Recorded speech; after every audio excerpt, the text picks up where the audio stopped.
अच्छा जे बालेश्वर गोटे बहुत बड़ गौरवर विषय ये दक्षिण भारत को चलाई आमको गोटे निराश आसता से आम माननीय राष्ट्रपति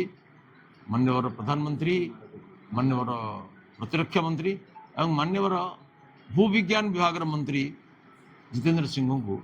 अशेष धन्यवाद प्रदान कर ये गोटे joint venture ISRO ministry of आर्थ साइंसेस आउ डीआरडीओ मान प्रतिरक्षा विभाग एम जॉइंट वेंचर ये प्रोग्राम है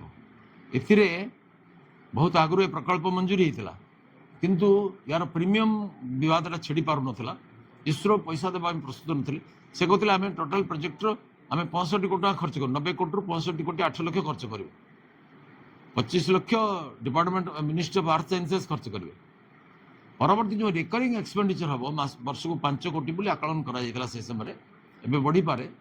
5 कोटी रु 50% इसरो खर्च कर 30% मिनिस्ट्री ऑफ आर्थ साइंसेस खर्च कर डीआरडीओ 20% खर्च कर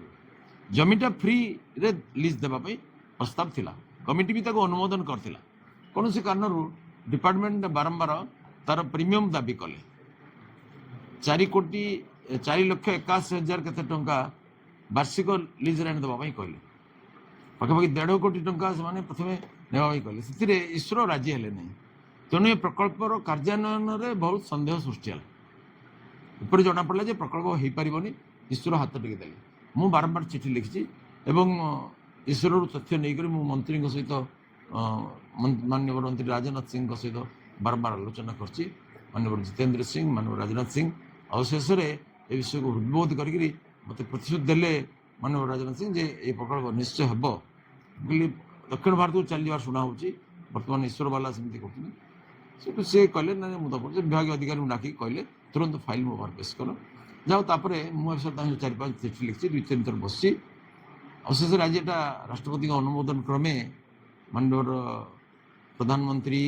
माननीय प्रतिरक्षा मंत्री माननीय भूविज्ञान मंत्री आशीर्वाद आमको ये प्रकल्प मंजूरी प्राप्त है तो प्रकल्पर मूल्य वृद्धि हो पारता से समय 90 कोटी 8 लाख टंका स्थिर होता बजेट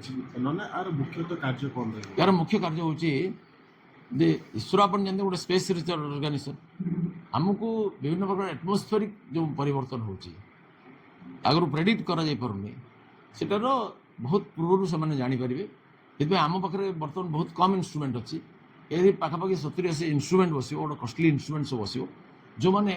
महाकाश में निरंतर होता परिवर्तन प्रक्रिया को चटापट धरिक संगे संगे डाटा शेयरिंग करेंगे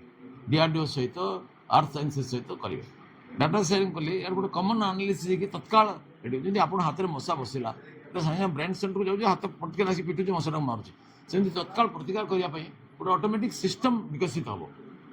आप युद्ध क्षेत्र में देखुं साड़ू गोटे क्षेपणास्त्र आसला गोटे क्षेपणास्त्र तो विदेश बाटर अटकई दूसरी सेमती इमिडिएट प्रतिकार करा जहाँफल आम सब क्षतिग्रस्त होचु सीटा हेब ना ये समग्र पूर्व भारत गोटे आकर्षक केन्द्र हम।